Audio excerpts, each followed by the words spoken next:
In a completely different world from the one we know, the full moon illuminates the top of a well-known palace in the region.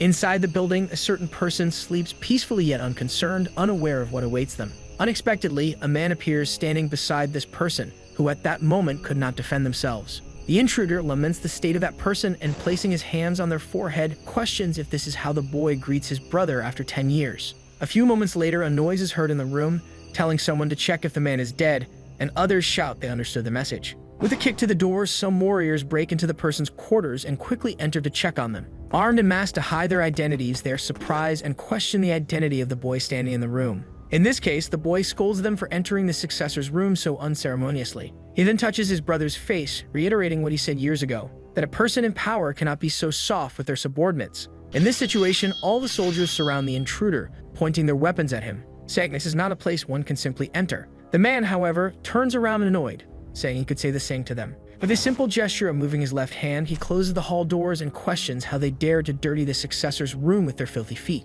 Soon his eyes begin to glow, emitting an extremely powerful blue electric energy that envelops the boy's entire body. Without wasting time, he extends his hands and unleashes all that accumulated energy in his ability called Lightning God. In an instant, all those warriors are struck by the electric energy, their bodies frying in pain and agony. Thus, all those hit turn to dust, dissolving into the air like simple smoke, leaving the last one spared extremely frightened. Looking at the current situation of his comrades, he couldn't believe what was happening before him. However, without time to react, the boy who exterminated his group appeared behind him, starting to control him with his strange powers. Using his telepathic abilities to lift the soldier off the ground and disarm him, he is questioned about who ordered them to kill his brother. Thus, the true intentions of the soldiers are revealed, but he asserts that he will never name his boss. Obviously, the boy was already well aware of the assassin's conduct and stated that in any case, he would not spare him even if his question was answered. At that moment, the assassin had only a few seconds of life left, so to avoid dying with doubt, he questioned the identity of that man. In this case, the boy promptly identified himself as the older brother of the man they had just assassinated. This information left the warrior extremely shocked because, in his mind, the first son of Hyuk Mujo should have been dead a long time ago. Even in such a complicated situation, the assassin still had the audacity to say something like that in front of the boy, so he decided to finish him off. The boy's lighting abilities are the most surprising, as with electricity alone he can vaporize a body. Finally, after sending the assassin to the afterlife, the eldest son of Hyuk Mujo warned that he shouldn't have left him living as a dead person. And with the ashes of the bodies passing before his eyes, the boy just laments looking to the horizon because despite everything, this corrupt world brought him back. 20 years ago, the great Orthodox and Unorthodox war divided all martial artists into sides. This immense war ended in the victory of the demonic cult leader Hyuk Mujo. Thus began the era of the demonic cult's domination, and the Orthodox faction hid in the shadows, waiting for their return to power. Meanwhile, the unorthodox faction was busier with their attempt to take the land for themselves. In the present, in one of the most relevant cities in the region, the sun shines on the rooftops, blessing the citizens with a very pleasant day. Among the people walking through the village corridors, one in particular drew the attention of all the men she passed. This was a very beautiful girl who displayed an authentic kindness in herself, and at this moment she was looking for something. After a certain smell reached her nose, she understood it was exactly what she had been looking for all this time. Starving, the girl finally finds a restaurant where she can have lunch, which apparently is serving good food. While the boy from earlier leaves the establishment holding a lunchbox, the girl enters quite excited to have her meal. Upon reaching the owner, she asks if this is the famous place that sells the real dumplings, to which the chef boasts and affirms that she is correct. Thus, she raises her voice and orders a plate of these dumplings, which scares the manager of the establishment. Despite the visible excitement in his customer's eyes, the owner informs her that they are out of stock at the moment, which leaves her quite confused. Soon reality hits her, and the girl loses all of her sparkle because without her dumplings, nothing else makes sense. Desperate, she grabs the man's pants, and while dragging herself on the floor, begs for just one, but the chef was not trying to deceive her when he informed her they were out of stock. To better illustrate, the establishment's owner mentioned that the last customer had just bought all the remaining dumplings. In this case, to cheer the girl up again, he comments that there might be a possibility of that man selling one of his dumplings to her. With this, she becomes filled with enthusiasm and instantly runs after the boy who bought all the dumplings from the shop to try one of them. Despite the embarrassments the establishment's owner had to endure, he still praised the beauty of the customer as she left. However, returning to his work, he believes this is not a good world to be so easily noticed, and meanwhile, that boy leaves with the dumplings. After running a lot, the beautiful young lady manages to catch up with the shop's customer who bought all the delicious dumplings. She, however, is extremely tired and questions how the boy can walk so fast, also asking if he is using some footwork technique. In any case, the man asks what the girl wants with him, and she points to the bag he is holding. asking if they are real dumplings. The warrior doesn't quite understand where the girl is getting at, so she excitedly talks about the real dumplings, which are the best in the city. The boy says he doesn't believe it's as special as it's being said.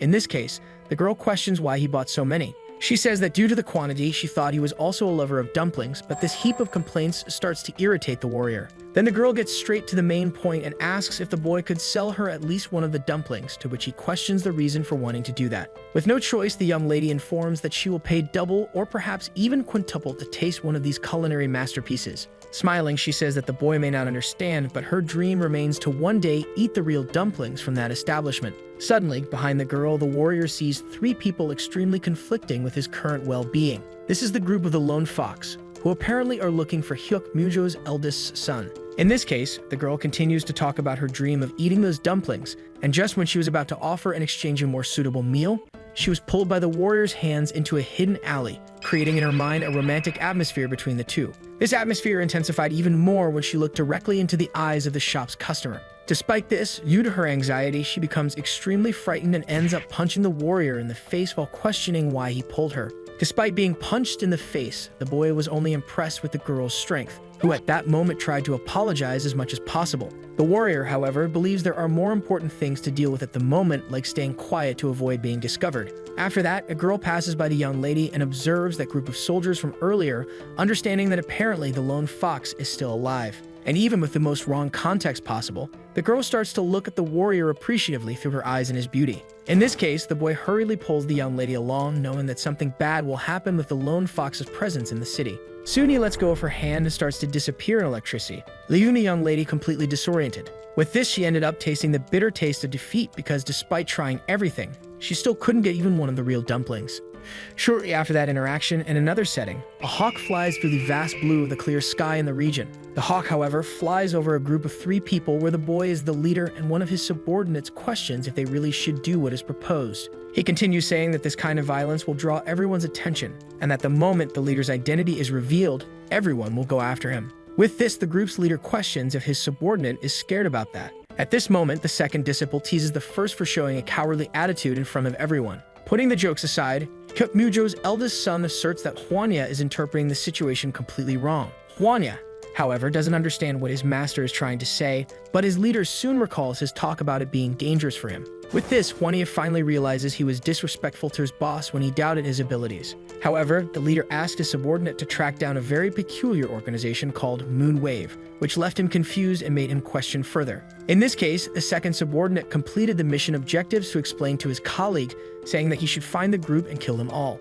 The leader, however, denied the part about killing them, which left the boy quite embarrassed. With that, the warrior puts his thumb and middle finger in his mouth and whistles, calling for his beloved falcon. The name of this falcon is Dark Wind, and he is requested to provide all necessary support and help for the boss's two colleagues. Thus, the falcon is released and begins to fly through that region, which unexpectedly is at the same height level as the clouds. The next day, the city's businesses were running smoothly as expected, and among the buildings stood out a large palace that was very bright in one of the rooms. That's because someone there was taking their nightly bath already nearing its end as they began to choose their clothes. This person was the young lady from before, who with a wrapped cloth makes it her bra by wrapping it around her bust. Next, the girl takes one of her coats to complement her outfit and puts it on. She also uses a sash to tie the center of her kimono. Thus, she ties her hair into a bun and finally gets ready to proceed with her commitments awaiting her. With that, she gives a determined look and firmly tells her master that she will start her mission. Thus, the girl heads to a certain mysterious building with immense iron gates in an extremely mountainous region.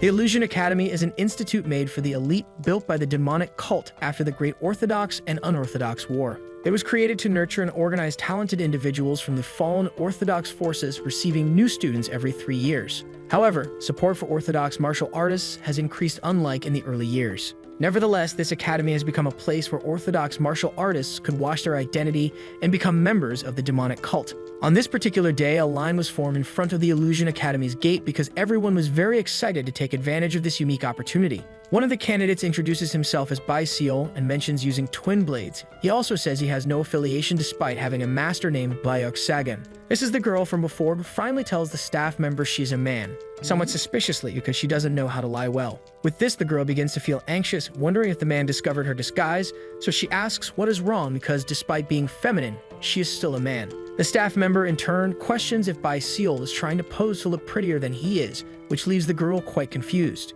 In this case, the man points his brush at the candidate, saying irritably that this is not an audition for actors, so a martial artist just needs to be good at martial arts. He becomes very annoyed by the candidate trying to win him over by appearing beautiful, and Bai, in turn, relieved, apologizes for what she did. Soon she finally sets foot in the academy and prides herself on finally being there in this place she dreams so much of. However, looking to her right, she notices a rather strange line and wonders why everyone is gathering there. Anyway, she believes she must try to blend in as best as possible since most people there belong to the demonic cult. Among the candidates, she notices the presence of someone familiar, the boy from before who refused to share one of his dumplings. With this, she wonders why they have to be on the same team and starts trying to hide her face so he doesn't recognize her. However, she understands that the man might recognize her and tell everyone she's a woman, shattering her dream.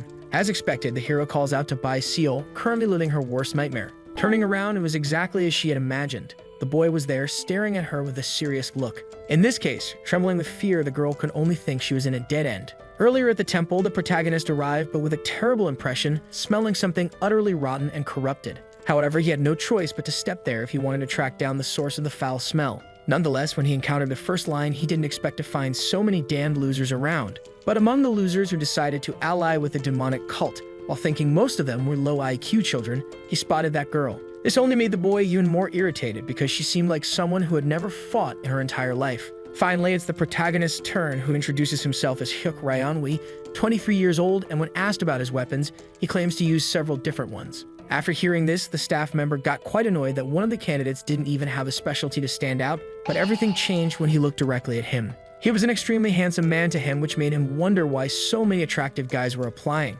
In this case, the staff member wondered if he should simply let him in, while the protagonist waited patiently for the test results. In the end, the gates were opened for him, and on his way, the boy felt nostalgic for being in this place again after so long. Upon entering the palace, someone began organizing the recruits, reprimanding one who was spacing out too much from the others. The protagonist, in turn, just waited in the formation line with the other approved candidates until further instructions were given. But suddenly, something came to his mind, making him scared. It was the feeling of being watched by someone close to him. Thus, the hero began to search among the recruits to see if someone was following him, finally finding Bai Seal trying to blend in. This leads to the current events when the girl crossed eyes with a man who had denied her a dumpling before. At that moment, unable to stand being watched any longer, he approached the girl to confront her, and upon reaching her, stood firmly like a wall. With nothing else to do, Bai Seal responds to his call. In this case, the protagonist irritably asks why the candidate is staring at him so blatantly. Upon hearing this, the girl realizes unbelievably that she is not being recognized by the boy in front of her. With this, she just bows, apologizes, and makes up a story about coming from another country,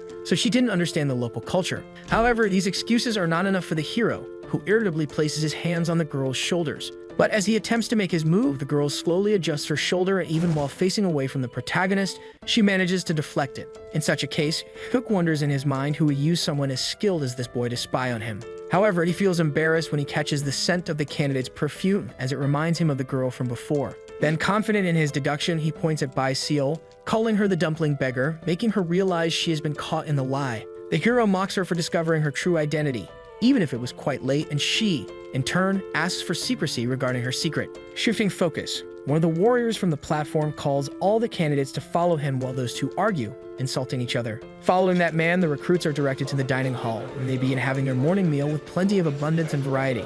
Among them, at the back of the hall, sits Hyuk, eating alone with less food and far less enthusiasm than the others with him. Suddenly, to break the monotony, Bai Seal arrives quite animated with her plate full of food and questions how the hero will have energy if he eats so little. Anyway, as she eats, she announces that she will treat the hero as her senior from now on, allowing him to order her to do anything. Promptly, she asserts that she will be the hands and feet of the protagonist, but in return, she asks that her secret be kept at all costs. Recapping the purpose of the request, Cook understands that the girl wants to be his subordinate during their graduation in exchange for keeping her secret identity. However, unexpectedly, the hero denies her request as he does not want to take on that kind of responsibility. In this case, Bai Seal gets quite irritated because the man isn't losing anything with this deal. So the protagonist states that he simply doesn't want to get involved with people he doesn't need to. As she quickly finishes eating her meal, she wonders what's wrong with the boy and asks him to wait for her to finish. However, the hero tells her not to follow him, which she immediately disrespects by following him with her plate of food in her hand. At one of the doors leading out of the dining hall, Hyuk sees his esteemed falcon currently working on its mission. With this, he thinks that things are going as planned and then tosses his plate to the girl, saying he'll leave it to her to handle. In this case, Bai Seal becomes extremely happy because this apparently means the boy is accepting her offer to keep her secret. However, at the moment the plate is handed over, the protagonist simply disappears without a trace in front of the girl. The hero, meanwhile, is already far from the dining hall and upon reaching a particular tree, asks for a report. From the top of that tree, one of his subordinates is there and informs his leader that they have already found everything about the moon wave. Hyuk is surprised by the good news, despite never assigning a mission he believed was impossible to complete. To be sure, the protagonist asks if he heard correctly what his subordinate said, and he affirms that he did. Thus, Hyuk feels proud that his mission was completed faster than expected. Anyway, the boy explains that they only had to rough up a few people, and the second subordinate reports that he didn't kill any of them as ordered. Changing the subject, Hwania asks why his boss doesn't infiltrate him into the academy as well, and the same questions what he will gain from doing so. In this case, the subordinate argues that his boss has encountered many irritating incidents during his stay alone at the academy,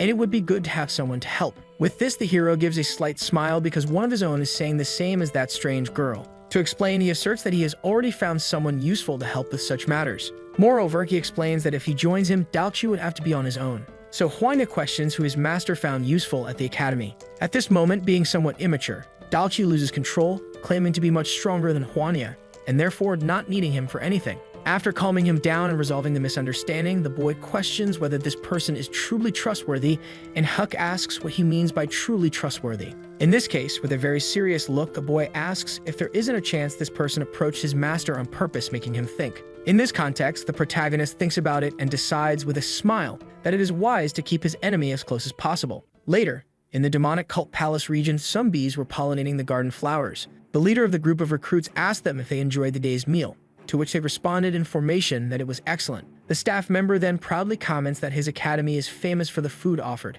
However, he mentions that many will not gain the privilege of tasting it again. This makes the boys quite anxious, and the man, with a malicious smile, announces that the entrance exam will begin and those who fail will be immediately expelled. With this, after intimidating the newcomers, the staff member asks who wants to be the first to face their fate. Among the recruits, most are hesitant to volunteer first, wanting the experience of witnessing at least one exam conclusion. Anyway, the girl tells her master that she will take the test first and report back on what it's like. Hyuk, in turn, asks if she is so confident that she will pass, to which she responds affirmatively, stating she wouldn't have come this far if she didn't think she was capable. However, the protagonist warns that she likely won't be able to pass information after finishing the test. According to his analysis, he assumes that the guards will separate the candidates who pass from those who are still waiting. Something quite obvious, as it's a way to prevent cheaters from taking advantage of others. With this, everyone forms up, and that staff member from the reception continues giving instructions. At this moment, one of the bees passes in front of our hero's eyes and Bai Seal. Noticing this minimal hint of danger to her master,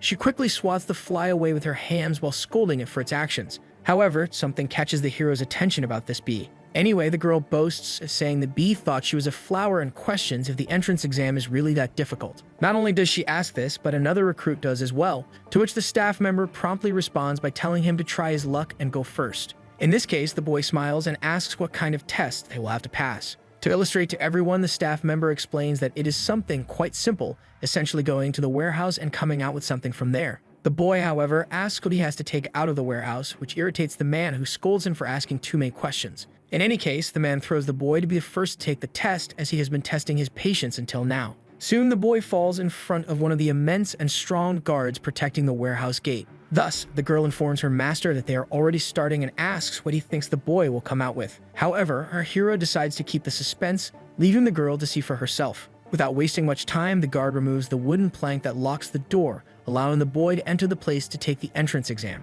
A few seconds after he enters the warehouse, the guard closes the door behind him, blocking all sunlight. In absolute darkness, totally devoid of light, the boy can no longer see anything. Therefore, the guard looks directly into the eyes of the staff member leading this exam, and they both understand what must be done without saying a word. Thus, the guard grips his metal weapon tightly and prepares to strike with all his might. Then he hits the warehouse gate with the tip of his weapon, creating a loud noise. More than the noise, this causes a tremendous tremor inside the warehouse, making the boy completely terrified. After the first attack, more and more attacks come without giving the boy a break, and quickly the bees start leaving their hive, driven away by the noise. Soon, the boy stops being confused by the shaking and the sounds to face an even crueler reality. Behind him, thousands of very angry African bees appear, eager to eliminate whoever disturbed their peace. In their view, this is the boy taking the entrance exam. Thus, he screams for his life and trembles with despair, but the warehouse guard continues to launch consecutive blows at the gate. Outside the test, all the recruits are extremely curious to know what is happening inside.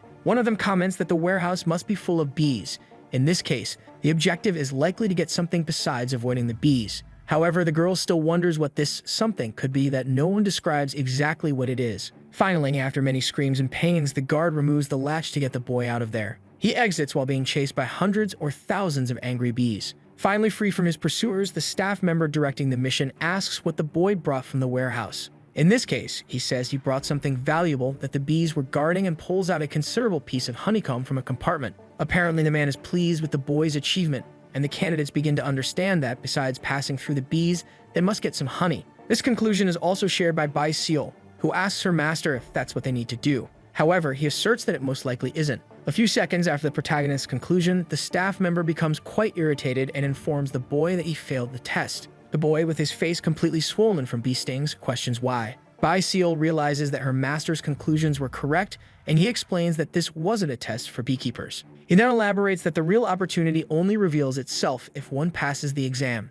Although the girl doesn't fully understand, she tries to pretend she does. Anyway, the hero asks the girl to come with him to a certain location, leaving her confused. With this, the staff member asks who will be the next volunteer. Huck offers to go first, followed by Bai Seal. Despite being disappointed with the first recruit, the man is encouraged as there are still brave people willing to take the test even after seeing the previous one's condition. In any case, the protagonist declares he's tired of waiting, and Bai Seal is simply following her master's actions. The man thinks he will enjoy seeing their perfect faces all messed up after the mission. Without further ado, the test begins with the hero, who quickly enters the warehouse and has the gate closed by the guard. The girl is a bit startled by the noise, but is more curious, believing that boy probably knows something about the exam. Soon, the test begins, and with the sound the guard makes by hitting the gate with his weapon, the bees are once again awakened to attack the intruder. Quickly, one of them starts to approach to attack the hero, followed by thousands of others. However, Huck is not an ordinary recruit, and using his electricity power, activates his ability called Divine Wind Armor. This causes his body to be completely covered by a vast array of lightning that fries anyone approaching his body within a certain distance.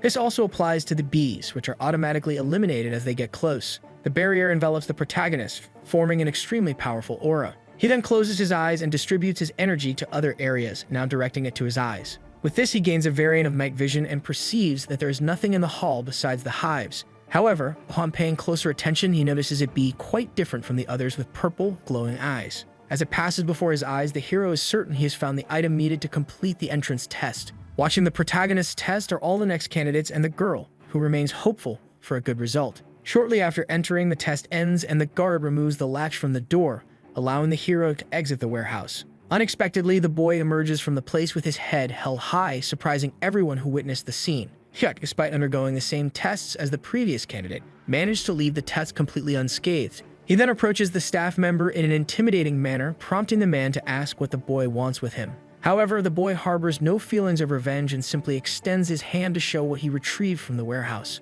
In this case, given that the boy fulfilled the challenge, the staff member allows him to proceed with the entrance exam, much to Bai Seal's delight. Wasting no time, the test administrator calls the next candidate to the hall, which is the girl who was quite frightened by the man's shout. Regardless, she is ordered to enter the test, and within a few seconds, she finds herself in the same situation as the previous candidates in a dark and mysterious hall. The girl knows she needs to find something there, and from the first candidate's experience, she knows it's not the piece of honeycomb. With this, she wonders if there is something inside the hives other than the bees. However, she understands that this would be too obvious, and besides, it can't just be about fighting the bees. In this case, after thinking a bit, she realizes this is the Illusion Academy, an instruction facility created by the demonic cult. In this context, espionage, infiltration, and assassination are the most important duties of an unorthodox faction martial artist. It's said that an unorthodox martial artist must be capable of overcoming countless observing eyes. Additionally, they must be able to distinguish between what is real and what is false, even without being able to see anything.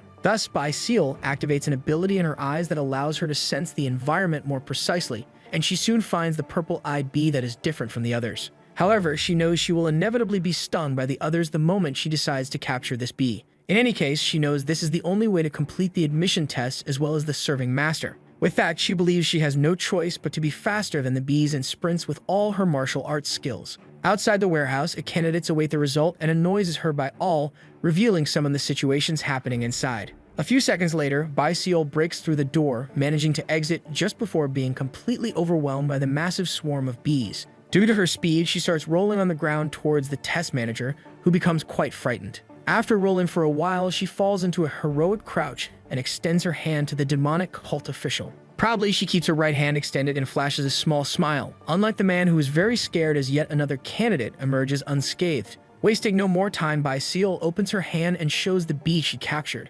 asking if that was what needed to be captured. After a brief analysis, the official concludes that this candidate did everything correctly and moves her to the next phase.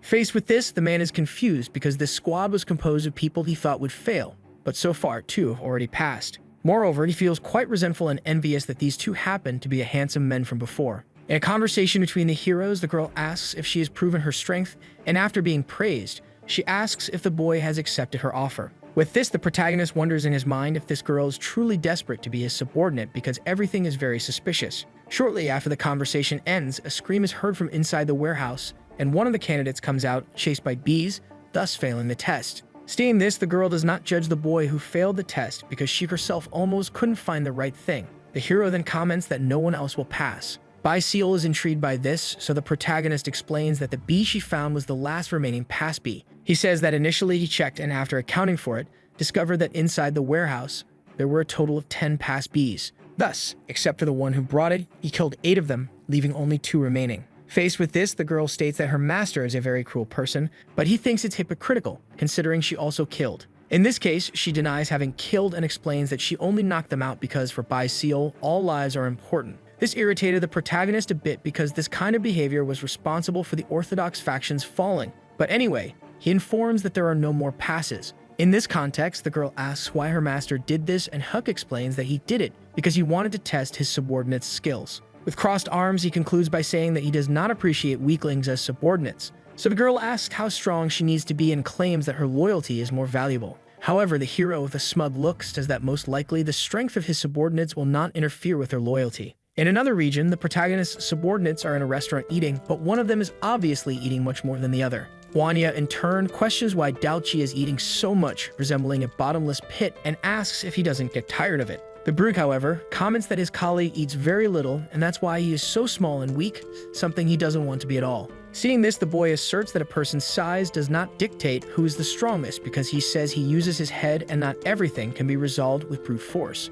Daochi, however, irritates him further by wanting to know why that is. Then the big guy sarcastically mocks his colleague's statement about being a smart person. With this, a fight was about to start, but tempers are quickly calm when Huania sees in front of him the reason they are there. Finally, the boys' targets were emerging from their hideouts, so they decided to leave the restaurant to follow them. After waiting for a long time, the bastard that the captain mentioned was within the boys' reach. Thus, even though he was a brute, Daoki understood his commitments. Soon, they set off towards the Fox group to complete the mission assigned to them. As they walk through the city, the day is quite bright with children playing in the streets and businesses running normally. The important figures pass through numerous trading networks and local establishments, continuing until dusk and the onset of twilight. The boys had executed their work precisely up to this point, reaching the location where the target's base was likely situated. Thus, they entered the place after checking and confirming it was clear. However, a cruel reality came to light just a few seconds later. Their entire journey to that region was nothing more than a trap they fell into, now surrounded by numerous heavily armed warriors.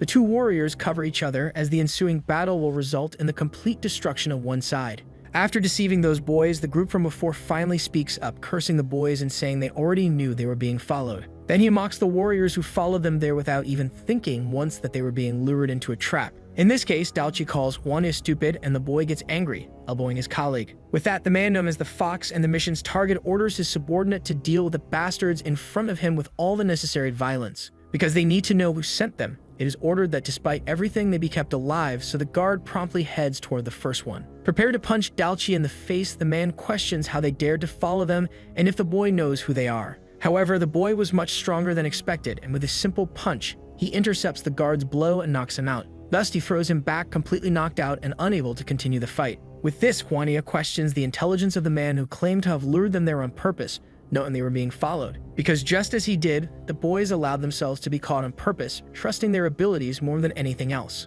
Without wasting time, the duel begins and Juania pulls 3 thorns from his hand, throwing them forward, which ends up hitting their target's eyes. This is because the person in front of him was killed, with each thorn piercing a vital area of the human body. Logically, the guard falls to the ground directly to the afterlife, and the lone fox is extremely frightened by what he is seeing. Then more and more of his guards are defeated by those two boys who were initially supposed to be his prey but became his executioners. With this, the defeated fox on the ground asks who sent them to him, and Huanya, in turn, asks why he wants to know, seeing as he will die there anyway. That same afternoon, back in the quarters where the new recruits of the demon cult reside, the girl finishes yet another of the countless meals she had at dinner. With that, she praises the preparation of the food, and in light of this, the protagonist questions if she appeared there just to eat so uncontrollably. In this case, the girl comments that she couldn't even eat her lunch because of him, which was a tremendous waste. Moreover, she said that despite everything being good, the buns there were a disgrace compared to the real ones. Thus, the girl with a serious face asks if he liked the real buns, and unexpectedly, he states that he doesn't know,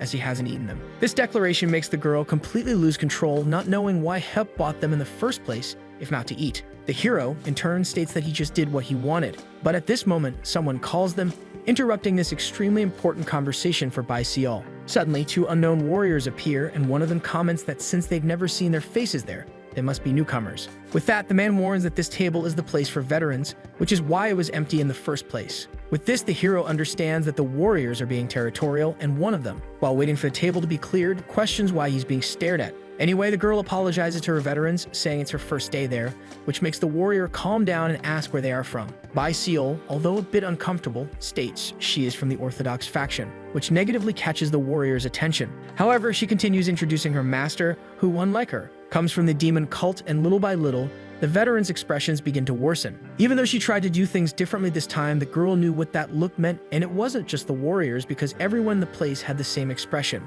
One of them, in turn, questions this Orthodox faction and mocks it because even after so much time has passed since the demon cult took over, there are still people in a place like this. In this case, he advises Bai Seol to give up being part of an Orthodox faction, and the others start laughing at the situation. However, among the tables, some people who are part of the Orthodox faction begin to tremble with anger for not being able to do anything about it. And now, knowing that the newcomer at their table was a bastard affiliated with such a place, the warrior begins to pour water. And this water starts falling directly on the top of the girl's head as punishment for being part of the Orthodox faction. However, he states that just once isn't enough, saying he will make sure to continue this treatment every day. As if this humiliation wasn't enough, the veterans claim they will do this personally and mockingly say there is no need to thank them. With this, the water starts to heat up and evaporate, and the girl, amidst all this stress, begins to think of her master, believing she can no longer hold back. But before she could do anything she would regret, the kettle suddenly went flying through the air and soon fell to the ground, spilling all the stored water. This was something that left the warriors completely confused and intrigued, but in front of them, the protagonist remains serious and simply says that the water is splashing. In this case, the warrior in a purple shirt asks if the hero is looking to pick a fight with him, and he does not deny it, being ready to defend his subordinate's honor. In this way, the warrior went after the protagonist to teach this newcomer who dared to challenge his veteran a lesson. However, as he approaches, he receives a simple kick with the tip of the foot to his shin, causing him to stop immediately. Soon he falls to his knees on the ground, not quite understanding what is happening to him. Chuck, however, remains extremely imposing, and while exuding his intimidating aura, he raises his foot to kick the boy. Without any remorse, he pressed his foot against the warrior's shoulders, making him groan in pain and scream. Even though Huck used only a small percentage of his strength, the veteran's knees buckled, and he began to collapse in agony. With his foot still on the warrior's shoulder, the hero redirected the man's attention to the topic they were discussing earlier. With a menacing look, the protagonist commanded the bully to clean up all the water that had spilled on the floor. Unexpectedly, despite being a seasoned warrior who had trained for many years, he couldn't move his body when pressured by a mere novice. In this case, he speculates that his acupressure point is being targeted, rendering him immobile. Soon, the fellow warrior noticed the state of his collie and began to get deeply irritated. He then questioned if the bastards who were eating quietly would just sit and watch without doing anything about it. In this case, everyone stood up to help their fellow faction member who was being assaulted by the newcomer. Within seconds, all the cult members were surrounding the protagonist, effectively trapping him. Seeing this, the girl pleaded with her master to stop as she didn't need to be defended. However, the hero continued to order the warriors to clean the water on the floor. At this moment, Hup pressed even harder with his foot on the bully's trapezius, causing him to scream in pain. However, this altercation drew the attention of another mysterious warrior who appeared, shouting for them to stop. He introduced himself along with 3 of his henchmen and asked what was happening with a kind smile that hid a lot of malice. Upon seeing this person in the restaurant, everyone already knew what it meant. He asked again, this time in a more intimidating manner. With that, the green-haired warrior explained that one of the newcomers was sitting in his place, so he decided to teach him a lesson. However, this didn't convince the boy, who continued to glare intimidatingly at the bully, making him quite scared. In any case, he began to draw conclusions from the situation, understanding that these idiots had tried to teach a lesson and ended up being embarrassed. In this case, the new blue-haired warrior commented that his friend seemed to have made a mistake, so he decided to apologize on the veteran's behalf. However, Huck didn't take this conversation very seriously, making the warrior's subordinates furious. But wisely, the blue-haired one stopped them and asked the boy if his apology was not enough to stop the aggressions. Saying this, the two stared at each other for a few seconds, while the protagonist decided whether to stop or not. After thinking for a bit, Huck stated that he just needed a clean shoe to settle things, thus not requiring an apology. With this, the warrior understood the demands and accepted without much trouble. However, he also called the green-haired veteran over for a talk, something the latter already knew would be worse than his own death due to his superior's intimidating gaze. Thus, he promptly grabbed a cloth and went to Huck's shoe to clean it as best as possible to meet demands. Seeing that his request was indeed being fulfilled, the hero stomped on the bully one last time before removing his foot from him. With that, he walked away and called Seal to come along. However, before they could leave, the blue-haired warrior asked the protagonist's name, to which he responded, Chuck. In this case, the veteran reciprocated by introducing himself as Ujak. However, the hero simply ignored him and continued walking away, greatly irritating the warrior's subordinates. Seal, however, understood that if the boy's name was Ujak, then he was probably from the Jew clan of Lightning Blood, which was quite surprising. It is said that the main forces of the demonic cult at the moment are the 4 great celestial clans and the 3 major sects. Thus, the Jew clan of Lightning Blood is one of the 4 great celestial clans. Therefore, the girl presumed that the warrior had significant influence within the academy. Seeing this, she believed it was probably unwise to make him an enemy so quickly. Juve, in turn, was happy because he knew this newcomer would make things within the academy more interesting than ever. However, this wasn't the case for the veteran who had challenged him and was humiliated by being forced to apologize. The purple-clad boy, despite being in great pain, tried to explain his actions and apologize. However, with a frightening look, Ju simply told him to come with him. Later in the training area of the demonic cult, the manager quickly appeared and ordered everyone to go to their quarters. When the main group arrives at their quarters, Seal is the first to praise the place, finding it quite cool, unlike the hero. The protagonist, on the other hand, thinks that despite everything, the place is great for sneaking out at night since it's at the end of the building, and he compliments the girl as a good servant. At this moment, the girl thanks her master for what he did for her at the restaurant, but the hero remarks that it had nothing to do with her. He did it simply because he wanted to. Anyway, the protagonist explains that since they are in a room, they must have some rules, and Seal promptly bows, saying she will obey them all. First, Feck establishes that he will be first in everything, whether it's taking a bath or going to the bathroom, and the girl unexpectedly agrees. Additionally, the hero informs her that he will occasionally have to go out at night, which his subordinate understands without any problems. She then excitedly comments that in this case, she will just need to cover for her master so that the staff doesn't find out. With this, Feck is pleased to see that his subordinate is quick to grasp things. Looking out the open window and spotting his falcon, the hero simply jumps out the window, announcing that what he mentioned about going out at night will start tonight, leaving Seal completely surprised. In the middle of the night, in a forest in the cult's region, the 5 Rays sect is mentioned. Wanda comments that it became obvious they were being spied on, and they were taken to the main base, causing quite a scene there. Kek mentions he has never heard of this sect before, so his subordinate suggests they need to contact the moon to get more clues. In this case, the leader asks if Wanya discovered where the meeting place will be, and he only says that he will guide the protagonist there. Later, with the moon fully risen, the warriors finally arrive at the House of 10,000 Books, realizing it's a disguise for its true purpose. Upon entering, it indeed looks like a bookstore, and Dalchi comments that it doesn't smell good, which is obvious since it's not a restaurant. However, at that moment, a staff member appears, saying that people actually call books food for the mind, and perhaps people figuratively consume them. Despite this, with his head down, he also mentions that considering their guests, they don't seem to be there for books, which Hike promptly confirms. Seated at a table, the man introduces himself as Siu Pyun and immediately states that they provide information based on what they're paid, deciding the price accordingly. With that, the hero asks if they can get straight to the negotiations, and the staff member agrees, asking what he wants to know. Without hesitation, the protagonist states that he wants information about the 5 Rays sects, so Sia begins looking through his book of information until he finds something. He then takes a folded piece of paper and places it on the table, saying he will make the information cheap since it's their first deal, costing 500 Nyangs. However, the price drives the protagonist's subordinate crazy, as 500 coins are a lot for a simple piece of paper, and Siu explains that it's not expensive. Nevertheless, the hero states that the information is probably not very good since it was already written and stored away, surprising the staff member. With that, the protagonist states he wants to know the truth behind the 5 Rays sect, saying he is sure the man knows much about it. In this case, Siu smiles, saying he thought the boy would be an easy customer and now charges 3,000 Niangs for the new information. The protagonist then asks, while rummaging in his coat, if the man also accepts objects instead of money, which is said to depend on the item. With this, he places a bright green stone on the table, surprising everyone as it's worth much more than the stated amount. After a thorough examination, Siu understands it to be a pearl the highest luminosity ever seen, so the hero requests that this be payment for future information. With a serious look, the protagonist now asks for information worth at least the 3,000 Niangs requested. The staff member quickly grabs a paper and starts writing something down. When he finishes, he hands it to the hero, who opens it to a surprise. The paper only contains the phrase, 5 poisoned demons,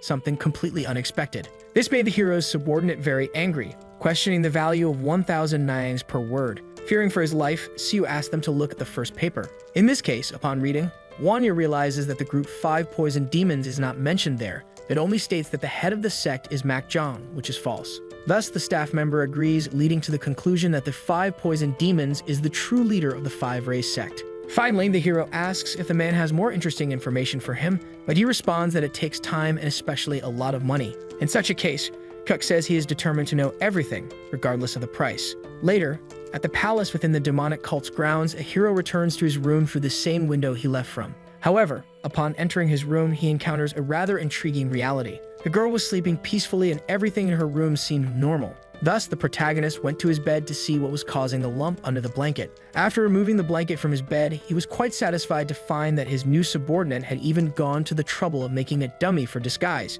Feeling proud of Bai Seal while the girl slept, he mentally praised her effort. The next day, the atmosphere in the region is quite calm, and a bountiful meal is prepared for all the warriors. This is the entrance ceremony of the Illusion Academy, which always comes with such formalities and festivities. In this place, the staff member who organized the last mission test questions where that guy is, known it's almost time for the event to begin. Among the warriors participating in the ceremony, Bai Seal asks her master a question. She indignantly questions what kind of corrupt school demands that its new students prepare food for their seniors. Additionally, she comments on the Sky Squadron, which only members of the demonic cult can join. This is followed by the Earth Squadron, which is lower in rank, and finally the Human Squadron. In this context, she irritably questions why they are separated into such castes, even after passing the test to attend the same environment. Bai Seal believes this is clear discrimination against people from the Orthodox faction, going against the Academy's motto. However, the protagonist interrupts his subordinate's complaints to say that what is to come will be better than it used to be. When asked, he explains that the successor of the demonic cult has a great attachment to this academy, unlike before, when it was impossible to enter the Sky Squadron without being from the clan. However, now it is at least possible to enter the Earth Squadron by proving oneself, something that only happened due to the man's interference. Seeing this, the girl doesn't understand what to feel about it, but something else catches her attention. At this moment, the ceremony begins with a shout from someone welcoming the newcomers to the academy. Loud and clear, this person, whose voice is heard by all, claims to be Dan Novak, the vice principal of this institution. Faced with this, all the new students are quite confused, trying to figure out where the sound is coming from and why this is happening. The staff member directing the event, in turn, starts to get stressed because these actions of the vice principal happen frequently. Then, continuing the ceremony, several percussionists on the roof begin to beat their drums. The sound generated by the drums becomes part of the vice principal's presentation, who is seen by everyone as he jumps from the palace roof amidst a light show. He then lands with great style, raising a considerable amount of dust, and finally remains kneeling on the ground as cherry blossom petals are thrown. Seeing this, the hero's subordinate starts to think this man is a psychopath for planning such a flamboyant entrance. However, Huck does not leave room for mockery, already knowing that this man is someone incredible, known as the one-armed whirlwind Dan Novak. After his triumphant entry, the man comments that he already knows they have had some very talented individuals for this year's intake. Additionally, he generically tells everyone that they are the best among the best from the entire continent. Therefore, they can be proud of their achievements and who they are for having conquered something so significant. Soon, they will also become the future of Murim. With that, he raises his arms cheerfully and shouts that the entrance ceremony will finally begin. Little by little, all the students begin to move until they align around the table, holding the banquet. In front of their seniors, Bai Seal makes a respectful bow and states it is a pleasure to meet them. However, just as one of the seniors represented by the Earth Squadron is about to respond, he is pulled by the shoulder. At this moment, two high-ranking seniors from the Sky Squadron appear to interfere with the courtesy of the lower-ranking students. Among them is Ju, the man who mediated the earlier conflict in the dining hall, accompanied by a huge, mysterious, bald warrior. Ju, for his part, greets his junior and says he couldn't just pass by because he had promised to see him frequently. With this, the hero responds by concluding that because the man's minions showed themselves to be so weak last time, he has now brought new ones. This statement greatly irritates the bald man, who vents his anger by smashing one of the dishes on the table with a powerful punch. Seeing this, both the students and the organizers become intrigued by what is happening at the event. Thus, the admission test organizer gets angry at the bastard students ruining the ceremony, but the vice principal remains very calm. He comments that they should let things unfold naturally because, in his view, they are just building a friendship, which the organizer accepts without arguing. Taking the lead in the conversation, the blue-haired boy extends his hand, saying he will pour some drink for the newcomers. However, while pouring the drink into the cup, he doesn't stop even when it starts to overflow. Thus, in an overall view of things, it becomes clear what the bullies are trying to do. To prevent getting wet, the hero simply brings his hand close to the cup and flicks it, causing it to spill entirely onto the table. Finally, with a smug look, he states that his senior should try pouring again because in his last attempt, he spilled too much of the content. Faced with such defiance, the bald man raises his fist to start a fight, but Chu stops him before things get ugly. In the background, all the seniors start filling their newcomers' cups as part of a passage tradition, and the vice principal is already completely drunk. After the incident with the cup, Chu remains calm and says there is no point in causing more trouble. However, he keeps the hero's name in mind and states that today's action will make him regret it someday in the future. The protagonist responds on equal footing, not lowering his head. Finally, the seniors decide to leave, knowing this is not an appropriate time to cause a commotion. However, hidden behind one of the walls, a mysterious person was secretly observing the events of the ceremony. As dusk sets in, all the students drink together, both seniors and newcomers, except for the main group. Bai Seol remarks that it seems they are in trouble and that no one will approach them, making it seem like they are being intimidated. However, the hero sees it as beneficial. Despite her master's perspective, the girl is a very outgoing person and can't stand being isolated in a corner like this. In this case, she stands up, and when asked where she is going, she simply asks her master to wait. At this time in the afternoon, the wind begins to blow stronger, and the mysterious man continues his espionage from behind a wall. However, at this moment, Bai Seol appears with a smile on her face, leaving the man extremely scared. In parallel, while sitting at the ceremony table, the hero spots his messenger falcon in the sky. Back to the girl, she drags the spy to where they are sitting, saying there is plenty of drink for him, who at the moment doesn't know what to say. However, upon reaching the table where Hook should be, Bai Seol finds nothing but the cup that was previously spilled. Thus, she looks around for her master, but finds no trace of him. The protagonist, meanwhile, was at the House of 10,000 Books to get more information from the librarian and informant Seo. Upon reading a paper that was delivered to him, the boy discovers that the 5 poison demons is in his 50s and his main move is the 12 flamingo palms. It is also said that this warrior is proficient in poisonous arts and skilled in throwing blades. The 5 poison demons has killed more than 30 people with poison, most of whom were skilled in martial arts. He prefers assassination methods that leave no evidence behind and kill the target slowly. However, the most important information is that this man is currently disguised as a repeating student at the Illusion Academy. Back at the entrance ceremony banquet, the newcomers and seniors interact, creating a fun atmosphere.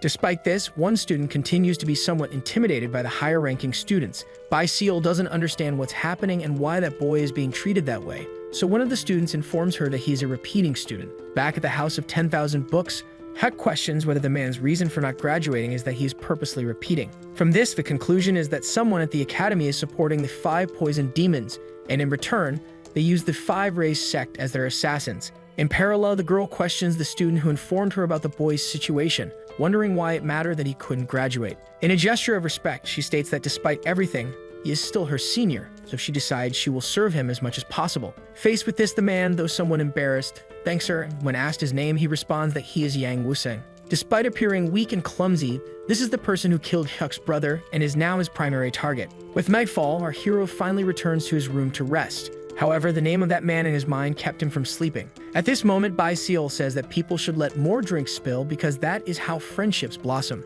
The girl is talking in her sleep and begins to recount the friendly conversation she had with the 5 poison demons at the ceremony. However, when she mentioned that the man she was talking to was a repeating student, the protagonist got up in shock. Thus, he woke the girl up without any empathy for her sleep since his concern for his brother was much greater. Slightly awake, she asks what the hero wants from her. He responds that he wants to know about the repeating student she spoke to. However, the girl still speaks incoherently due to her drowsiness. Regardless, she states that a senior she met at the ceremony was a repeating student and Huck pressures her to say the student's name. After thinking for a bit, the two finally conclude that they are talking about the same person. With this, the hero recalls that Yang Wuseng was just a few meters away when he went to check his falcon's updates. Without wasting time, he gets up from the girl's bed, now transmitting a serious look along with immense bloodlust. The next day, the sect palace of the demonic cult is graced with a beautiful day of clear skies, and amid this, the repeating student waters some of the garden flowers. At a certain moment, the protagonist appears, calling out to his friend, the admirer of golden flowers. Yang Wuseng is surprised that someone recognized the species of flowers, and Hek comments that he knows they come from Nanmen and are therefore rare to see in Jiaogyuan. In this case, the student happily informs him that he has tended this garden for years, but he has never seen anyone with such a keen eye for flowers. With this, the boy invites the hero to his home for tea in a very respectful manner, and Hek promptly accepts. Having set aside formalities in their conversation about the flowers, the student remembers that he hasn't introduced himself and states his name is Yang Wuseng. Thus, the protagonist reciprocates by saying he is Hyuk a new student at the institution. In another region, a candle burns, illuminating the interior of the House of 10,000 Books. Seo, along with the hero's subordinates, states that this warrior who rests in the afterlife was called Double Blade and was also assassinated by the 5 poison demons. Lowering the sheet slightly, the warrior's state was extremely pitiable. Huanya comments, intrigued that he didn't know someone could die in such a way. The staff member explains that the poison makes the victim vomit blood until there is nothing left. Given this fact, the boy becomes quite thoughtful about the effects of the poison on the victims. Later in the day, in a nearby building, the hero enjoys a mint tea while having an important conversation. With the man who killed his brother, he affirms that it is exactly as he saw and thanks for the precious tea he is drinking. Yang doesn't care much about this because he would do anything to be friends with someone knowledgeable about flowers. Changing the subject, the protagonist tries to corner the boy by saying it is unexpected for someone from Illusion Academy to have a hobby related to gardening. However, he lightened the conversation by saying he didn't want to be rude. Yang didn't take it personally and admitted that he doesn't train enough to graduate. Regardless, curfew is approaching and Huck says goodbye, lamenting that he has to leave and save the tea for another time. The two then part ways respectfully, agreeing that they will definitely see each other again. Despite his calm facade, Huck leaves with his nerves on edge, thinking that the boy's stupid face is probably what makes his victims relax. After leaving the house, the protagonist walks alone through the forest, illuminated by fireflies. This is the path he takes to meet his subordinates, and when he finds them, he asks for their report. Summarizing everything they saw in the library, Huania states that the victims' corpses were similar to the protagonist's brother, with all of them not containing a drop of blood. That poison wasn't common and must be something unique to the 5 poison demons. Additionally, Huck asks about the 5 Rays sect. Huania confirms that they also arrived at the location, and with this, the hero unexpectedly orders his subordinate to guide them to the sect. The boy tries to stop his master, saying the men will conduct an inspection in 2 hours. However, Huck continues on his way, saying that it is more than enough time.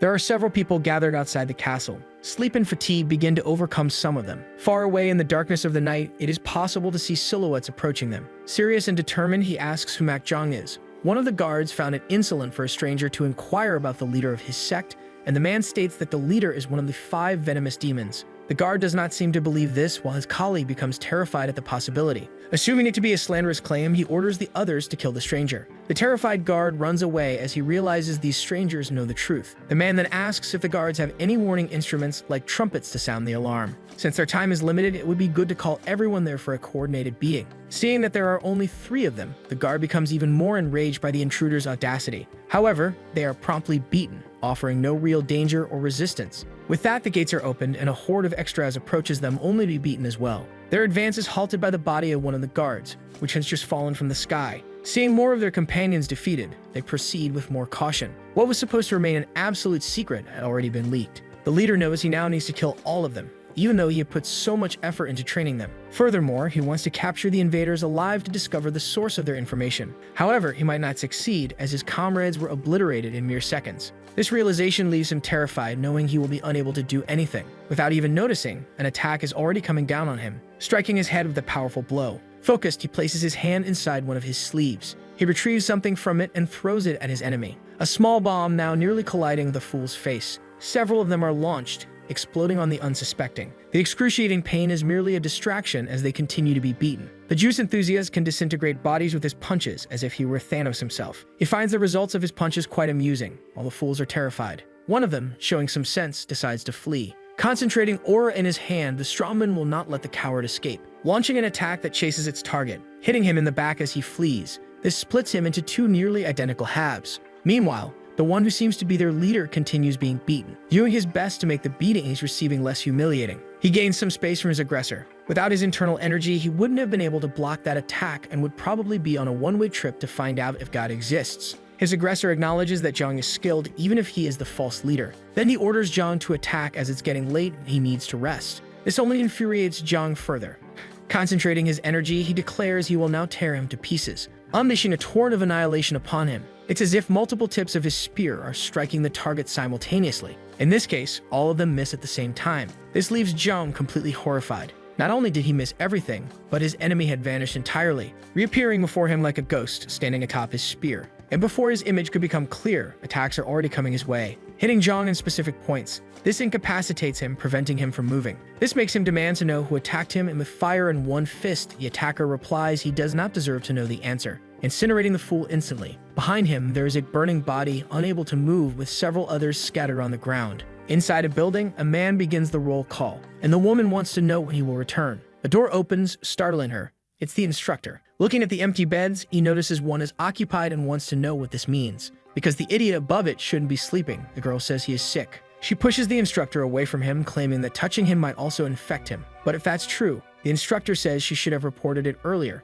Then they hear a noise coming from the door. The long-haired one was taking a bath playing dumb and realizes it's roll call time. The girl partially closes her eyes because he is naked. The instructor confirms that the bed contains a straw dummy. He gets upset that she tried to deceive him, and the girl tries to explain herself. But she is dragged by her ear, apologizing to the instructor. The incinerated body remains lifeless on the ground. He devoted his life to creating the 5 lightning sects, and he wants to know who is destroying them like this, as they also know about the poisonous demon. He told his underlings not to appear before him until they discovered who was behind it. Upon receiving the order, they disappeared to investigate. One of the underlings went to the leader but failed to find out who was responsible. For disobeying him, he was grabbed by the throat. He reprimanded him for ignoring his orders, and the underling said there was a new mission. It would be rewarded with 20,000 Naing. The condition was to kill the targets slowly, without them realizing they were dying, one of the leader's specialties. Hearing about the reward, he wanted to know who the target was, and the underling said it was a student from the Academy of Illusions. This surprised him. The target was Shukranwei. In the middle of the forest and among fireflies, a man observed a pile of stones. He approached it to look for something. He found a small piece of paper in the middle. Reading its contents, he felt pleased. Now he was sure they had fallen into his trap. Dawn broke over the temple. In the courtyard, the students continued training. Among them was Hyuk, practicing alongside the others. His movements were precise, and he was highly skilled. Before his sword, he visualized a fool, cutting it down with a single precise strike. The illusion disappeared from his sight. Finishing his movement, he looked to the side. He saw more colleagues practicing as well. Among them was a very talented woman. What surprised him was seeing her use 2 blades. After practicing, she felt relieved that they had finished. In front of her, someone was taking off his shirt, and she told him to stop. She pointed to the scars on his back. He asked if there was something wrong, but she seemed more interested in other matters. She said she was worried about him because the clothes he wore yesterday were stained with blood, but Huck said the blood wasn't his. She threw a pile of folded clothes at him. Indeed, she agreed he wasn't the type to get beaten up in a fight, and Huck was glad because his clothes were clean. Leaping out the window, he said he trusted her to take care of things that day as well. Frustrated, she said he needed to stop running away so often. Tule began to approach. Sitting at the table, he said he was grateful to have been invited once again. The odd one said that for him, it was very entertaining to talk with the young man. But he poured a mysterious powder into the tea, not party powder. Hyuk remained seated, waiting for the hot drink. The odd one said today's tea was very special. Hyuk said the aroma was mild, and the odd one remarked that the aftertaste was intense. He began drinking the tea that had been served to him. The odd one drank alongside him. Placing the empty cup on the table, he asked if the odd one knew the spirit-banishing herb. A little embarrassed, the odd one said he had never heard of it before. Hyuk said it had no effect on its own, but when combined with spiritual root, it could kill in hours. This made it a perfect poison for stealthy assassinations. Hyuk only mentioned it because he thought the odd one liked herbs, but the odd one said his interest was only in flowers. He asked if the tea they were drinking was made with those herbs. This greatly frightened the odd one. Hyuk was certain someone had asked him to kill him. Feigning surprise, he hadn't imagined he would be the target of such a mission. He raised his hand and pulled a cord tied to the ceiling. A sound began to echo, and Hyuk became alert. A massive wooden door started to block the exit. The odd one pulled out a snake from his clothing. It was an instrument that slithered across his forearm. He said his goal was to kill Hyuk painlessly. Firing several darts, perhaps that outcome was now impossible. Hyuk quickly moved his foot. That was enough to lift the table in front of him. It served as a shield to block the darts flying in his direction. The odd one grew increasingly nervous, knowing he had not yet achieved his goal. He attacked the table, splitting it in 2. He did this using a sword, aiming to reach his victim. But there was no one there anymore. Behind the odd one, Huck said it was he who had destroyed the 5 lightning sects. With a quick reflex, the Odd One tried to slash Hyuk, but all he managed was to have his arm dislocated. Hyuk wanted the Odd One to show him his true power, as he was the demon of 5 poisons. The Odd One's hands began to change color, as if they were peeling. Since it was he who had destroyed the 5 sects, he would ensure the Odd One had an interesting death. He attacked with the 12 flamingo hands, but none of them managed to hit their target. However, one of them grazed his clothes, causing the fabric to corrode. The Odd One continues attacking with his hands coated in poison. Without hesitation, Hyuk grabs him with his bare hands. This made the Odd One rejoice, as his hands are completely covered in lethal poison. Crushing his hand, Hyuk demands to know where the poison is. The pain is so immense it forces the Odd One to his knees in agony. With him at his mercy, Hyuk executes several hand movements. He struck strategic points on the Odd One's body. With him paralyzed, Hyuk begins to walk around the area. Heading to a cabinet, he finds what he was looking for. He is sure the Odd One would have offered him this as tea, which would have poisoned him. Realizing he had been discovered, the Odd One begins to sweat in fear. Now he understands that this young man is the successor Hyuk. Hyuk states he does not intend to blackmail the Odd One with this information, because to be blackmailed, he would need to remain alive. Not to mention, he might now endure the same pain his brother felt. Pouring spiritual root tea into his mouth, Hyuk ensures a slow death. The hot tea must be swallowed, otherwise he would drown. The teapot is thrown to the ground, shattering into pieces. Hyuk leaves the Odd One behind to die in suffering. His friends are already outside waiting for him. In an hour, they will return to check if he is still alive. Being categorical, he told them not to reduce his pain in any way. As he continues on his way, immense anger consumes him. But soon he encounters something unexpected. Someone is approaching him, calling him brother. They said a band of 5 musicians is entering the market, and that they should go see them. Seeing this leaves him paralyzed. He notices is just 2 brothers happily interacting. This scene reminds him of his own brother, which ignites even more anger in him, releasing lightning from his hands. He is determined to send the one who killed his brother to hell. Night finally falls over the temple. On tiptoes, the girl walks through the corridors. She does not want anyone to notice her, until she is surprised by someone who says it has been a long time since they last saw her. She turns around to see who it is. The man greets her warmly. Mujo was the leader of the demonic cult, responsible for ensuring its supreme reign. But even he was not immune to the passage of time. With his influence waning, the conflict among the influential grew more intense. Those who sought to restore the orthodoxy of the ancient factions began their preparations. As part of the Divine Traders group, they need to recover the 3 divine treasures, which would reunite the scattered Orthodox forces. He said if she needed anything at the academy, she should talk to him, though his help might expose her identity. The young man knows her roommate belongs to the demonic cult. She reassures him it is only her roommate, and the young man says he understands. They part ways now and will only meet again when the plan is ready. He stays there until she leaves. He apologizes to the girl. Looking at the moon that night, he resolves to do everything possible to protect her. As dawn breaks, she wonders what is happening. She feels she's being left behind. She tells her roommate they are being avoided, which he thinks is good since no one will stand in their way. But she remains thoughtful. The members of the demonic cult are displaying hostility, and the Orthodox clan members are too scared to act. Something is happening. The professor calls for attention as he teaches them how to use weapons. He wants to see everyone's skills. And now the sparring matches will begin, a rare practice especially for the first class. The professor asks for volunteers, and a student quickly steps forward. Now he can choose his opponent. Without hesitation, he points to the protagonist because he is a bold side character. The girl finds this suspicious. It must be the work of Jo Joak manipulating teachers and students. Thus, they prepare to begin the match. Along with the other classmates, she anxiously awaits the outcome of the fight. The student wonders what his opponent might do. But even with his spear in hand, his stance is relaxed, almost pathetic. If he advances quickly, victory will be his as he wields a sword. The professor authorizes the start of the match. This prompts the side character to execute his strategy. The girl ponders what her classmate will do. He waits to react. His opponent is almost upon him, confident the match will end with his first strike. But he soon realizes Hyuk is no longer in front of him. This forces a quick reaction, as he had been flanked by his opponent without realizing it, who struck him with the back of the spear, a strike powerful enough to make him feel pain. All the students, without exception, were impressed. Even feeling pain, he refused to fall. But since he was no longer reacting, Hyuk disarmed him. And with his opponent disarmed, he struck him a few more times with the spear, knocking him to the ground. Opening his eyes, the student realized he might lose a few teeth. To everyone's surprise, that nearly fatal blow was aimed at the ground, not the student's face. There was no student who wasn't impressed by that performance. Even the teacher broke out in a cold sweat but deducted points for using unnecessary force after the fight had already ended. The girl didn't like that one bit, but Hyuk didn't care. He left the spear stuck in the ground and returned to his spot. Telling him to wait, another bold student challenged him to a duel. He turned to him, intrigued by the challenge. The teacher told him to continue practicing, and the girl said it was unfair for him to keep doing repeated matches. But since he was chosen, refusing would result in a deduction of points. The girl said it was just a test of skills, but the teacher kept talking about points. He told her to shut up or she would lose points. This made her furious. She turned her gaze to Hyuk.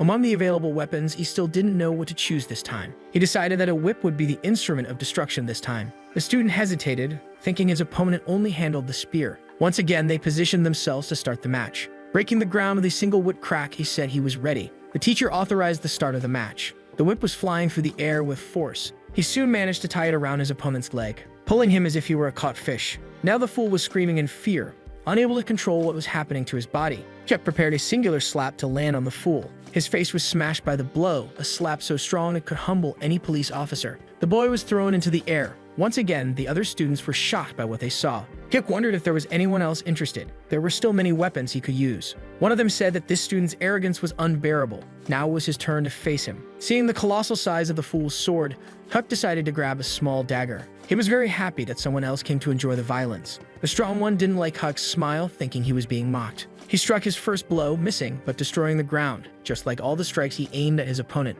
With a single precise slash, Hyuk severed the fool's hand. The pain made him drop his sword, and before it could even hit the ground, Hyuk caught the weapon. He was about to decapitate his classmate. However, he just slapped him, using the flat of the sword instead of the edge. Now another fool was sent flying out of the temple. Once again, the other students were dumbfounded. The teacher, who witnessed it all up close, broke out in a cold sweat. He deducted more points from Hyuk for drawing blood from a classmate. The girl was furious with such arbitrariness and said it was unfair. The teacher even had the audacity to deduct more points for using someone else's weapon. Someone said they were being ridiculous, and the teacher turned to see who had spoken. A young man descended from above to attack, kicking the teacher in the head. One instructor attacked another in front of the students, but the one who struck was many levels above the one who was hit. He didn't have the authority to deduct points, and the foolish instructor said they shouldn't interfere with his methodology. This seemed to awaken something in the experienced instructor. He said he would report an instructor who coerced students with points, instigating them to fight, and he could also report that he was attacked and that someone interfered in his class.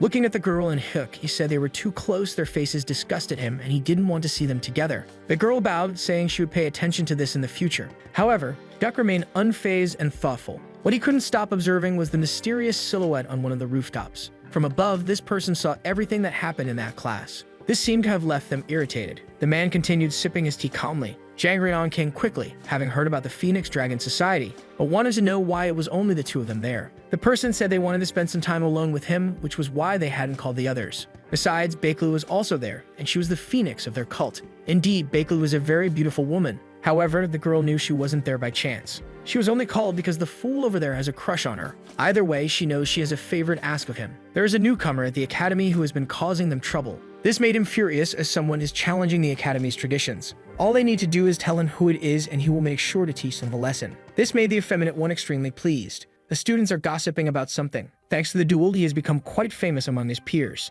Now people avoid them even more, but Hyuk loves it as long as they aren't being provoked. However, for the girl, this is terrible since they've been there for years and need to maintain a good reputation. The protagonist only thinks that his brother did nothing to them, and yet he was killed. Being well-liked means nothing. The students are mesmerized by the beauty of a woman. It was Baekli who caused this, and her companion remarked that men are too predictable. Soon, she encountered Hyuk, who caught her attention.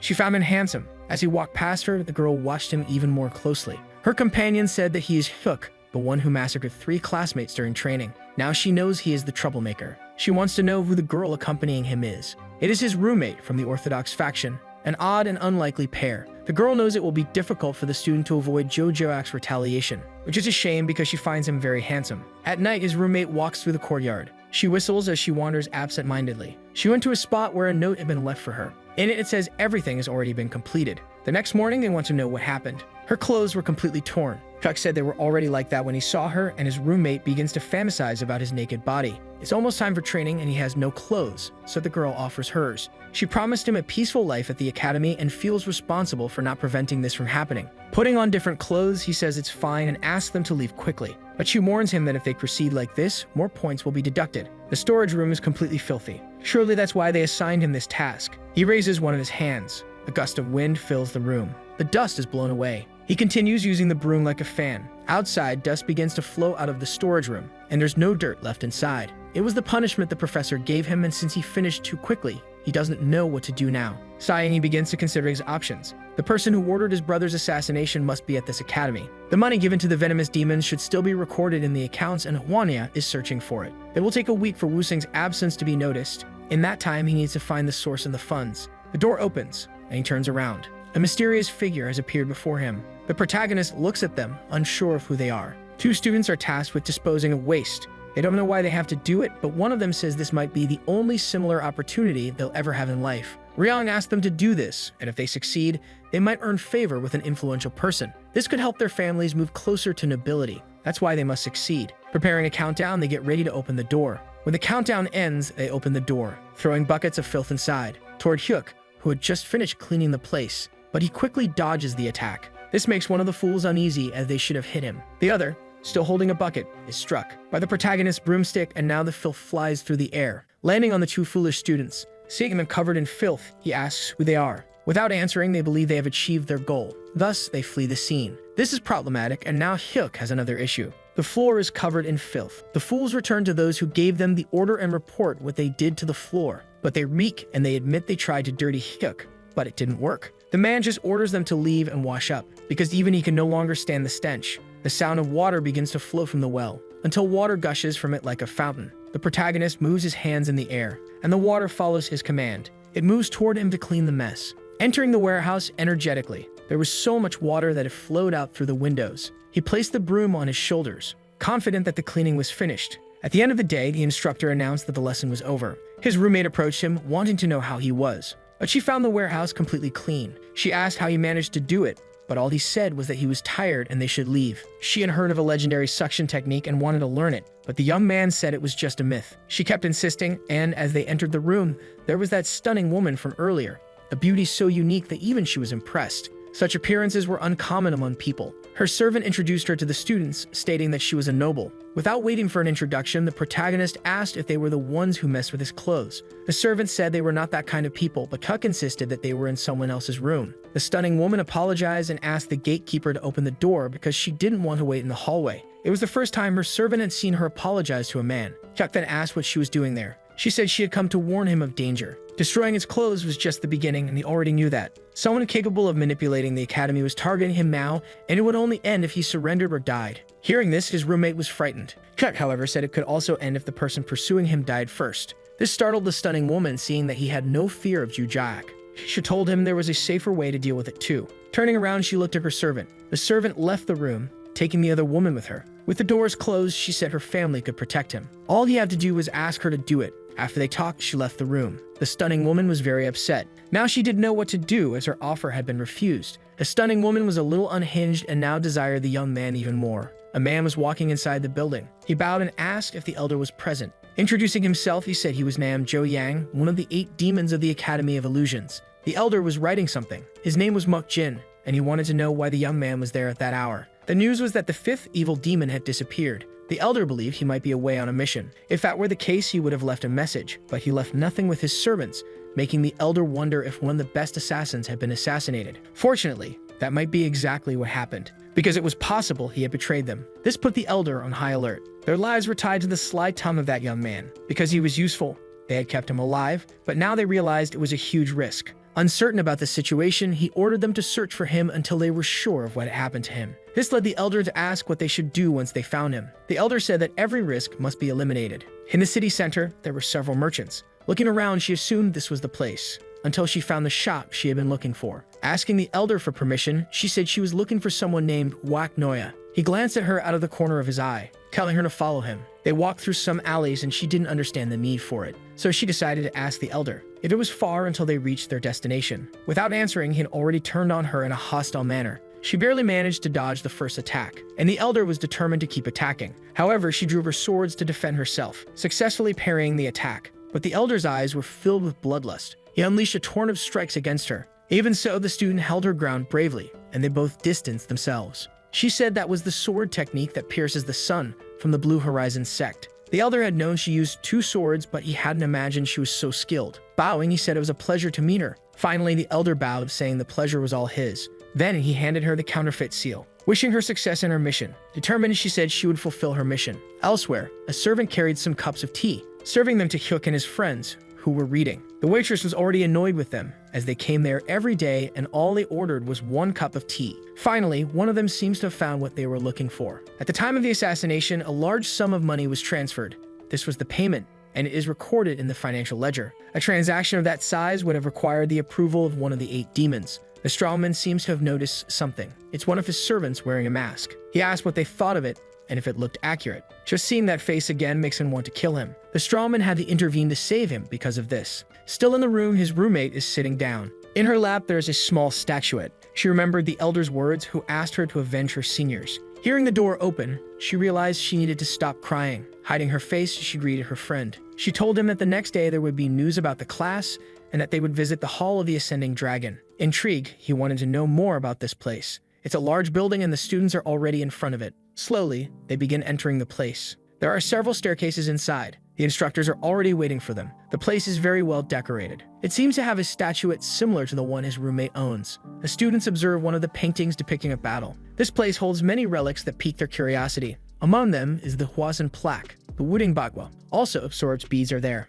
and a massive statue carved after Sorum's defeat. They never imagined they would see it in their lifetime. The purpose of this class is to instill fear in certain sects. A warning to never consider rebellion. The girl looks at someone she knows. He is in this class. Huck finds this class horrifying. If his brother were alive, he would never allow something like this. Looking around, he wonders where the girl has gone. Outside, a man prepares to light a bonfire. He brings his torch close to the kindling he has gathered. As the fire begins, he watches the flames grow. Huck notices that something is wrong. The other students also sense the smell of something burning. An instructor alerts them to the fire, ordering everyone to evacuate the building immediately. Now Huck is worried because his friend has disappeared amidst the chaotic situation. She is already prepared, covering her face with a cloth. On the ground, she is getting ready to jump. She manages to launch herself into the air, reaching a considerable height, higher than the roof of the building, landing lightly on it. Below her is the Divine Seal. Still inside, there is a great commotion to ensure a safe evacuation. One of the instructors wants to know why the others are standing still since there is a fire ongoing. But they have been instructed to guard the place no matter what happens. He says he knows that is their duty. But in incidents like this, they need to prioritize evacuation and initiate a formation. The guards seem to realize he is right.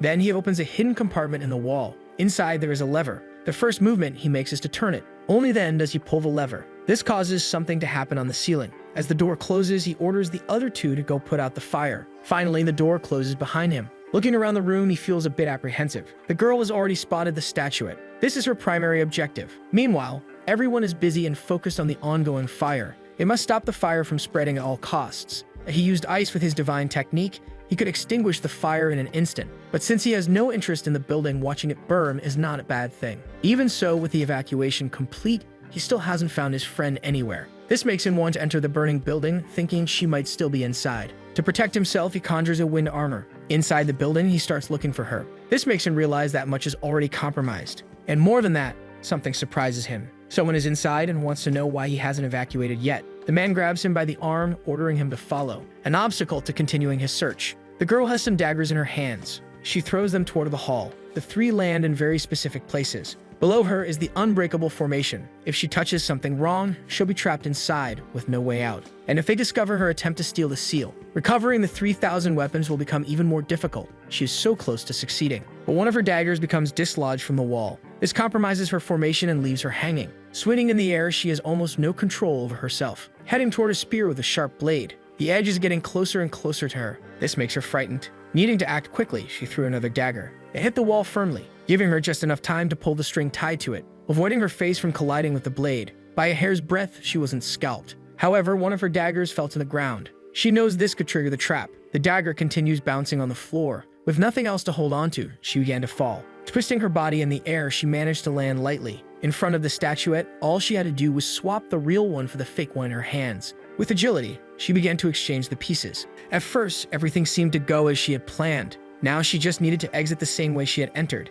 The fire hadn't been contained yet. If the second phase of the lockdown is activated, the room will be sealed in an instant. It all depends on the girl now. Looking ahead, someone asked where the student who had been with them a moment ago was. This made him look again at the burning building. Indeed, that's where he had gone. A troublesome girl who said she wouldn't cause any problems, but now she was causing him trouble. Looking up, he noticed something. From the collapsing ceiling, she was falling. This made him jump immediately, heading toward her so she wouldn't hit the ground. Catching her in midair in his arms. Still confused, she had no idea why he was inside. Without answering, he forced his way out through the roof, falling into nearby trees. As soon as they escaped, the structure began to collapse completely. The sudden collapse left the girl's ally worried. He didn't know if she had gotten out in time or if he had overdone it with the fire. All he could do was hope the girl had managed to escape. In the young man's arms, she realized he had returned just to save her, which made her feel flattered. Setting her down on the ground, he told her not to get full of herself. In the courtyard, flowers were being watered. The instructors were chatting casually under a sunny sky. Someone said it was thanks to him that the flowers bloomed so vibrantly. After a brief conversation, the instructor bid him farewell.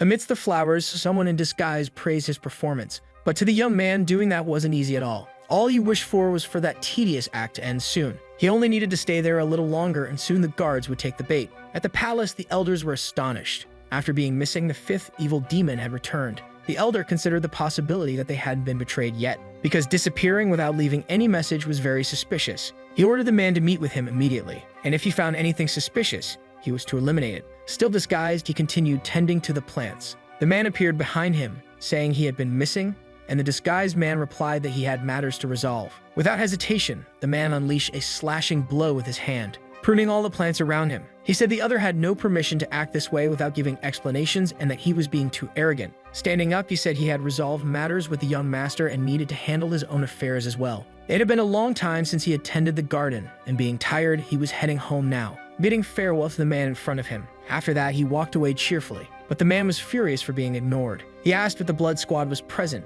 and they said yes. They were just waiting for his orders. They should tell the elder that on that day, the traitor would be executed. But the disguise seemed to have served its purpose, as they had managed to catch a big fish. Carefully, she approached her hand to the bird, but all she got was a peck. Hyuk had already told her it was useless to try. The Black Wind didn't accept food from anyone else, only him. All she wanted was to get closer to the animal, so she became determined to win the bird's trust, and Hyuk told her she was free to try. That day, there would be no curfew, so she wanted to know what they would do. She asked if he would go out drinking, but he said he had someone to meet and it might take a while. For her, that was perfect, as she could deliver the seal in his absence. As he left first, she wished him to be careful, but all of this was part of her plan. She went to her bed to grab something. In her hands was the real seal. In the city, a disguised man kept walking. However, he was being followed everywhere he went, so he entered a house. Finally, another day had come to an end. However, he knows there are 6 people inside and likely many more outside. A shadow begins to rise from the ground. He says he has no time for underlings and demands to see their boss immediately. He tells them to deliver the message that someone is here to meet him. The figure reveals itself, saying there is no need to follow his orders.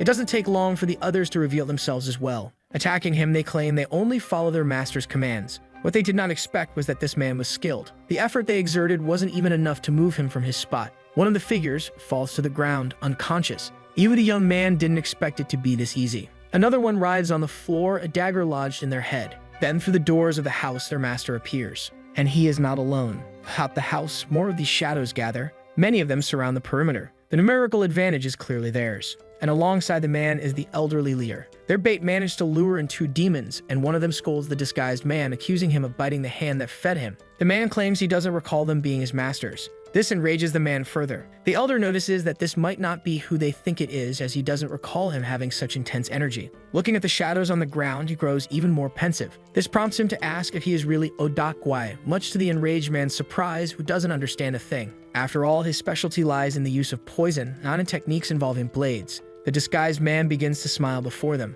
This makes them uneasy about what they are witnessing. The fool had been deceived by a disguise, leading them all into a trap. Removing the mask, the man asks why it took them so long to notice something so obvious. He admits he's grown tired of pretending. Seeing this, they begin to sweat nervously, until one of the shadows is hurled through the walls, smashing into them. Another shadow passes through the house, leaving a gaping hole in its wake. This makes the 2 look toward that direction, terrified. It was the strongman, the juice enthusiast, who had done it. The protagonist orders Dalchi to secure the entrance, ensuring no one can enter or leave. Determined, Dalchi vows that as long as he is there, no one will escape or enter. He assures the leader he can trust him. The mountain of muscle breaks the door as he steps through it, taking his position outside. It doesn't take long before he begins dealing with the shadows lurking there. Inside, they only hear the sounds of violence. The man wonders where these people even came from. The elder notices something in the young man's aura. It feels familiar somehow. One of the shadows tries to attack Hyuk, but is stopped by one of his servants, forcing the shadow to retreat. Strategically, they close in on the man and the elder. Hyuk states that he needs to get a closer look at them and asks Hwanya to clear the way.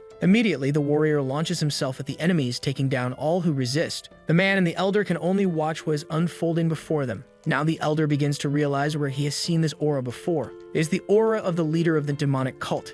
Hyuk Mujo. If this is true, the elder knows he's in serious trouble. He can only assume the young man is either a direct disciple or a relative. The elder asks about his relation to the current leader, but the man thinks the old man has gone mad. Hyuk states he has no relationship with him. The man becomes convinced there is no way Hyuk could be Mujo's relative. Before he can finish speaking, Hyuk adds that he once called him father. This shocks them, as the elder knows the leader's 2 sons are dead, and he cannot be one of them. Hyuk seems to disagree that both are dead. The elder recalls that the younger one was, in fact, missing. If they assumed both were dead, they must have planned it. Terrified, the elder reveals that the younger one's killer was Odak. The elder commands him to shut up and say no more. Hyuk thanks him for his honesty as he now knows who is behind the murder. He extends his hand to take something from his servant. It is a sword, immensely powerful. The elder recognizes it as the Soul Destroyer, a weapon said in legends to be wielded only by the celestial demon. Hyuk states he retrieved it from Jahado. Hearing this location, the elder nearly suffers a heart attack. For killing his brother, Hyuk declares he will judge them with the Soul Destroyer.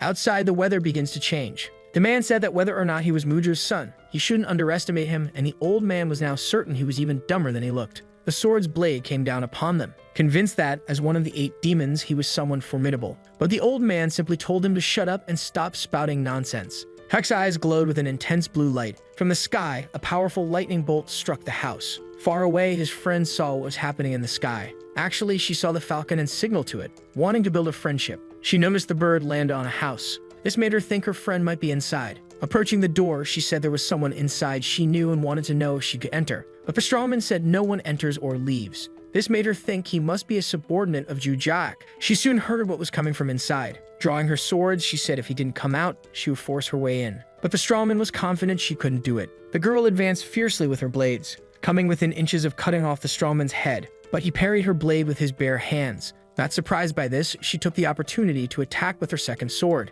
This made the strawman hold the first blade with just one hand, pulling the sword toward him, unbalancing the one holding it. Now he just had to wait for her to get close enough to punch her in the face. The blow delivered by the strawman was devastating, but there was no one in front of him anymore. The girl was above him, ready to strike. Having 2 swords really was an advantage for her, until she felt something intense that made her hesitate. She was curious to know what had just happened. Returning to the present, she realized she was in serious trouble. The strawman was now about to attack with an axe. Even so, she managed to avoid the worst by dodging. She had to retreat even further as the strawman kept pressuring her, until she created enough distance to think more clearly. The strawman wielded the axe as if it were a feather duster. He said she was indeed very fast, and she acknowledged that he was miserably strong. After exchanging compliments, the strawman said he wouldn't miss this time. She prepared to react at the right moment, but once again, she felt something different. Hyuk was there.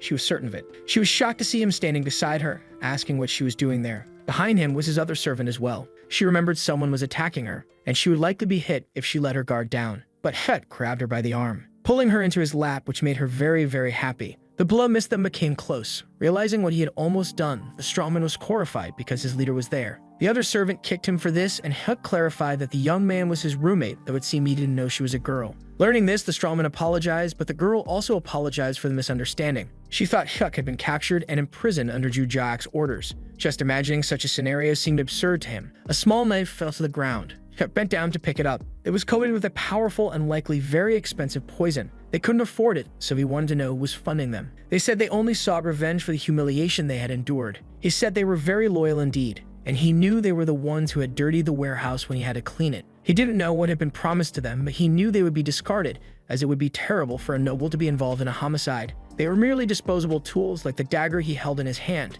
Furious, the fool told him to shut up, snatching the dagger from his hand. He was determined to complete the task assigned to him, but Hyuk easily dodged it, landing a precise strike on the fool's arm. This caused him to completely lose control of his arm, dropping the dagger, which embedded itself in the wall. This made him wonder if Hyuk had always been this skilled. The other fool had fled but was hiding nearby. The Lord greeted someone, saying it had been a long time since they had last met. One wanted to know if the young man's father was in good health, as he was one of the 8 evil demons. The young man had been instructed by his grandfather to seek him out as soon as he entered the academy. This made him realize there must be a favor to ask. All he needed to do was say so, as there was practically nothing he couldn't do within the academy. If that's the case, there's something he wants to ask about one of the students. Climbing the stairs, he is annoyed that the brat is so bossy, and he can only get away with it because of his grandfather's influence. The boy invites Ju to drink with him, who hates the idea of doing that in broad daylight. This is the guard post. If the instructors find out, there will be consequences. Even though he is Doc's grandson, this is way over the top. Atop the wall, one of the guards blows a trumpet.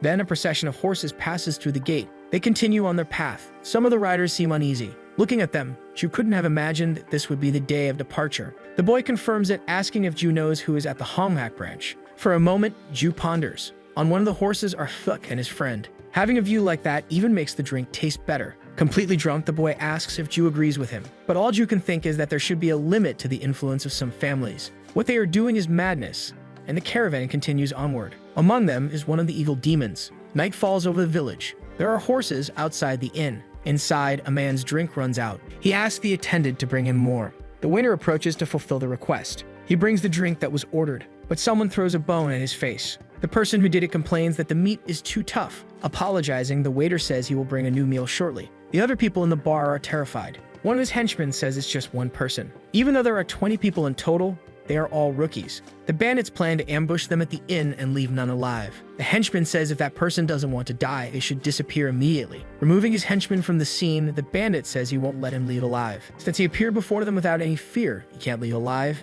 and the man asks what he should have done instead. The bandit orders him to crawl like a dog. If he does, you will be spared. Smiling, the man says that sounds fun. The bandit is intrigued by this reaction, realizing the man is armed. With a single strike, the man forces the bandit into a forced mitosis. The mysterious man manipulates his blades while the body hasn't even hit the ground yet. This makes him smile with joy. Immediately, the other bandits rise to fight, but they are too frightened since their leader has been defeated. The man says that if they knew his name, they would run, so it's better they attack him quickly. A brawl breaks out inside the inn. One man says the instructor should set an example and pitch his own tent. Now he is there, dragging his feet. One of the students wants to know why they haven't departed yet, as they've been ready for an hour, but the instructor is thinking of something else. A messenger informs him that Master One will follow later, and that they already have authorization to go ahead. But that's not the message he's waiting for. One yawns as if he's sleepy. He feels as though someone is talking about him. He then orders his carriage to proceed. He travels along the road, illuminated by the moonlight. The carriage wheel rolls over a rock,